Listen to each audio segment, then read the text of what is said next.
Namaste, Sri Gurubhyo Namaha. Welcome to episode 2 of Sadhyojatam. This is your host Aditya. Guru Sishya Parampara or Guru Disciple tradition is a unique feature of Indian culture. First, let's understand the meaning of the word Guru. Gu means darkness and Ru means removal. Guru is the one who removes the ignorance of disorder from our life and teaches us how to live a blissful life. It is said that Guru is greater than God. The devotion to Guru is more meritorious than that to God. If we ask why, there is a very simple answer. God has not been seen by anyone, but Guru is present here and before us. If a Guru who is immaculate and pure, full of wisdom and steadiness of vision, completely free from weakness, were available to us, the mental peace in search of which we pray to God is at our reach by the devotion towards our Guru. With this humble offering to Guru, we enter into today's topic. Telugu language has a huge literature and literary history.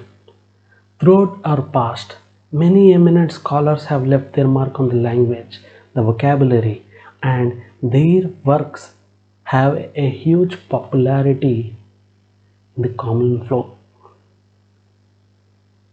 The literary history or literary works consists of poems, short stories, novels, plays, song lyrics, etc. There is some indication that Telugu literature dates at least to the middle of the first millennium. But the first extant works are from the 11th century when the Mahabharata was first translated to Telugu from Sanskrit by Adikavi Nannaya. The language experienced a golden age under the patronage of Vijayanagara king Krishnadevaraya, and afterwards many patrons have encouraged and supported the scholars and encouraged the literary works. Today we will discuss about a well-known poem from one such popular literary work that is famous even in people without formal education and even in remote areas. People like this sloka and have a special liking towards this poem. This poem is from the play Pandava Udyogamu by Tirupati Venkata Kavalu. This Telugu poet duo Divakarla Tirupati Shastri and Chellapilla Venkata Shastri are acclaimed as the harbingers of the modern poetry in Telugu. They have converted several of our epics into dramas and plays consisting of singable verses. Several of their plays, especially Pandava Udyoga Vijayalu, have been extremely popular with many drama clubs and audiences across the Telugu state. This particular play, Pandava Udyogamu, is their take on Udyoga Parva of Mahabharata. Udyoga Parva describes the period immediately after the exile of Pandavas have ended. The Pandavas return to demand the return of their kingdom from the Kauravas as per the condition of the bet that they lost before the exile. The Kauravas refuse. The book includes the effort for peace that fails, followed by the effort to prepare for the great war at Kurukshetra. Initially, on behalf of the Pandavas, King Drupadas Purohita goes as an envoy to Hastinapura to make the proposal, followed which Dhritarashtra sends Sanjaya as his envoy. Following the discussion, even at a time where both the parties are gathering their forces, Sri Krishna offers to go as an envoy to Hastinapura to make a last attempt as a peaceful resolution of the conflict. This present poem is from the third canto of the play. In the Kurusabha, after Duryodhana has rejected all the sound counsel from Bhishma, Drona, Vidura, Kripacharya, and other sages who are present in the hall, his own parents, Sri Krishna explains to Duryodhana the consequences that he is going to face because of his going to war. This is one of the poems from the discussion. జెండాపై కపిరాజు ముందు సితవాజి శ్రేణియం గూర్చి నే దండంబున్ కొని తోలు స్యందనము మీద నారి సారింపుచున్ గాంధీవమ్ము ధరించి ఫల్గునుడు మూకన్ జందుచున్నప్పుడు ఒక్కండు నీముర ఆలకింపడు కురుక్ష్మానాద సంధింపగన్. The meaning of this poem in Telugu is, జెండా మీద కపిరాజు హనుమ ముందు తెల్లని గుర్రాలను కూర్చి చర్నాకోలు పట్టుకొని నేను రథాన్ని తోలుతూ ఉంటే దాని మీద నారి సంధిస్తూ గాంధీవం ధరించి అర్జునుడు ఉంటాడు. అతడు మహాపరాక్రమంతో సేనలను చీల్చి చెండాడుతుంటే ఆ వేళ సంధి చెయ్యాలంటే ఒక్కడు కూడా నీ మొర వినడు. I'll explain it in English. Duryodhana, Sri Krishna says, when you face a chariot in the battlefield which has Hanuman on the flag, which is having white horses tied to it, and where I sit as the charioteer, handling the reins and the whip to control the chariot. On that chariot, Arjuna, who is armed with the Gandiva, starts fighting the war with all his parakrama, with all his effort. At that particular time, even if you wish for peace or mercy, there will not be anyone to listen to your cries. This is the poem. From the creation of this drama, many artists have their own style and their own approach to this poem. This is one wonderful poem where even if you listen to this poem with closed eyes, you can see the visual in front of you like a beautiful picture or a painting. That is the beauty of this literary work. I will try to understand the concept behind this poem. Sri Krishna before have clearly stated that he is not going to pick any weapon in the battlefield. Even in that scenario, Sri Krishna is telling Duryodhana that, "Oh Duryodhana, I'm not telling you to be afraid of me because of my own power. I'm telling you to be afraid of Arjuna because when he is fighting with his full heart and effort, I will be there to lead him into the battle. And Sri Hanuman will be there on top of the flag as a Sakshi to observe the battle." What is the lesson from this poem to us? Tirupati Venkata Kavalu are not ordinary poets.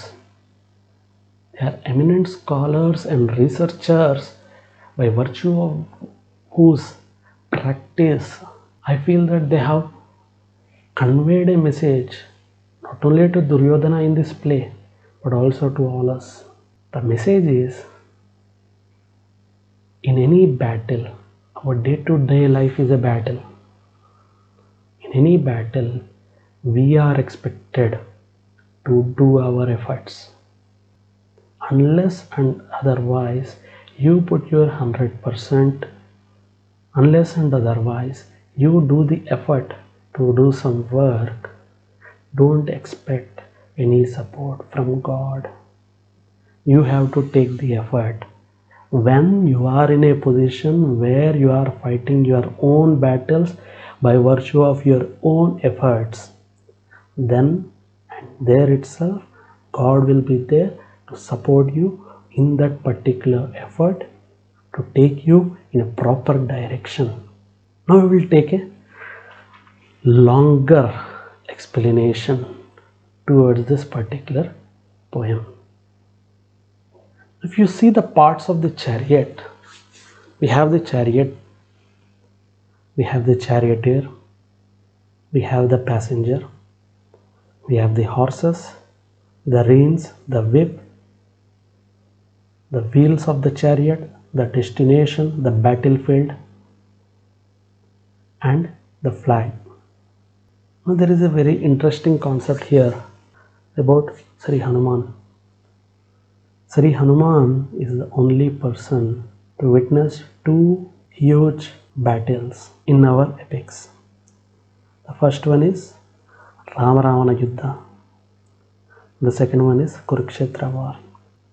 In the Rama Ravana war, Sri Hanuman was a direct participant. But in the Kurukshetra war, he is there only as a Sakshi. He is there only as a witness to see how people, if they are supported by Dharma, if they stand towards the Dharma, can fight a battle, and how God will support those people who stand for Dharma. Now if you take the parts of the chariot and try to correlate it, the chariot can be described as our physical body, the instrument through which our self, intellect, mind and sense operates. The passenger is the Jivi or Jivatma. The horses are our Indriyas or senses through which we relate to the external world by perception and action. The reins of the horses is our Manasu or mind, through which the senses receive their instructions to act and perceive. The wheels of the chariot are the right effort. The destination is the perfection or self-realization. Our mind flaps around freely without any instruction and inner guidance towards the senses. They wander freely down on any road that they feel in response to their past memories or present scenarios and conditions and environment. The chariot takes a beating, the horses get tired, the reins get worn, and the passenger is completely ignored. Now what to do?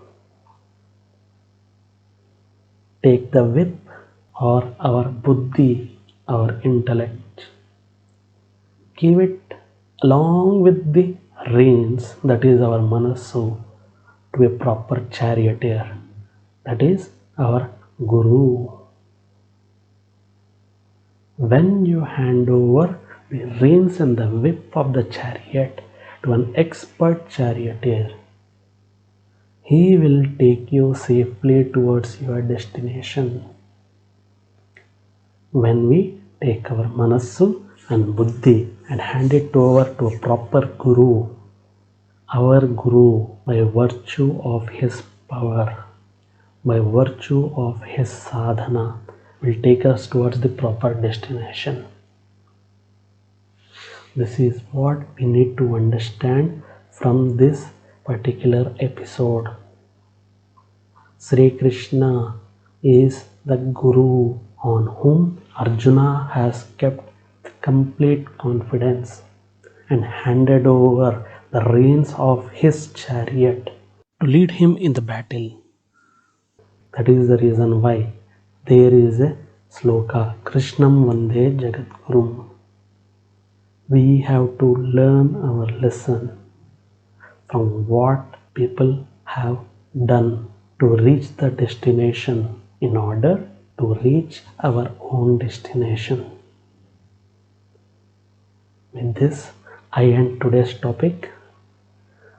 I end today's episode. Thank you. Namaste.